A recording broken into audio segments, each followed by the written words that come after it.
Hristos se rodi! Voistinu se rodi! Hristos se rodi! Voistinu se rodi! Hristos se rodi! Voistinu se rodi! Evo, drago braće i sestre, i mi ovom našom krsnom litijom pridružujemo se onim pastirima koji su onoj večeri u Vitlejemu prije više od 2000 godina zajedno s anđelima otpjevali slava na visini Bogu i na zemlji mir među ljudima dobra volja. I daj Bože i da ta pjesma ne samo da se razgori u srcima našim, nego u srcima naroda cijele Crne Gore.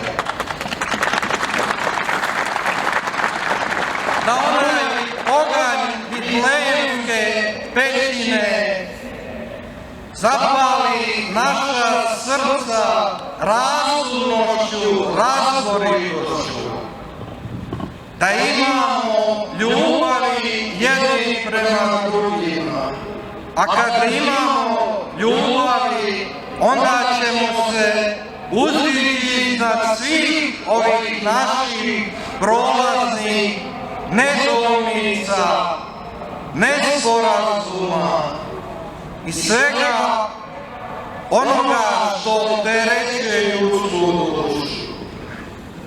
Evo, kao što reče otac Predrag, blagoslovom Božijim, ja se sada nalazim u plemenu Baštrovskom, koje je iznjedrilo blagovjernog kneza Stefana Štiljanovića.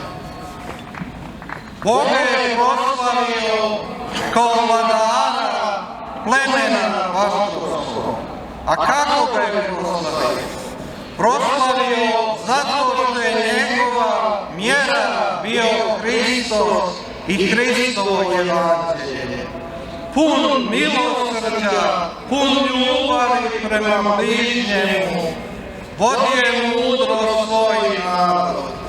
I Baštrovići su se nakon njegove smrti zarekli da u svome plemenu više neće imati kneza, nego su imali 4 vojvode.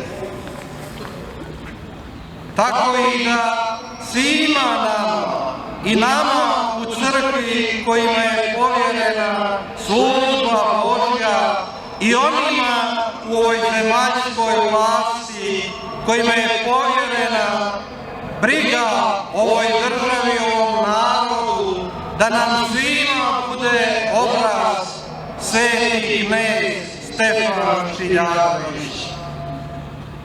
Još jedan mudri Paštović Stefan Mitro Ljubiša na jednom mjestu je zapisao: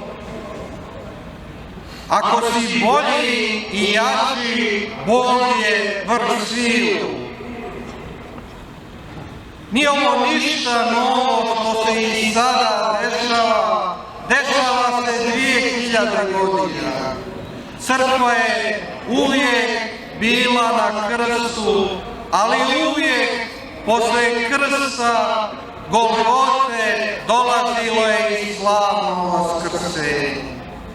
I daj Bože da i iza ove Golgote u sva naša srca zablistava svjetlost Hristovog vaskrsenja ispred ovoga hrama, njemu posvećenom i njegovom svijetlom vaskrsenju. Jer ta riječ Božja koja se evo 2000 godina prenosi preko apostola, episkopa, sveštenika i monaha, ta je riječ neuništiva, braće i sestre. I bit će dok je vijeka i svijeta, jer je Bog rekao u svetom evanđelju: ni vrata pakla neće nadjačati. Uzdamo se u milost Božju i ovaj praznik rođenja da će sam Gospod vitlejskom zvijezdom prosvijetliti i sve one koji u ovoj našoj zemlji i one koji vjeruju još dublje da nas učvrsti u svojoj vjeri i one koji su skrenuli sa puta istine, da ih vrati, jer i Gospod kaže, ja sam put, istina i život. Još jednom, neka ova vaša žrtva bude na blagoslov vama i vašim porodicama. I još jednom, Hristos se rodi. Neka ste blagosloveni na mnogaja i blaga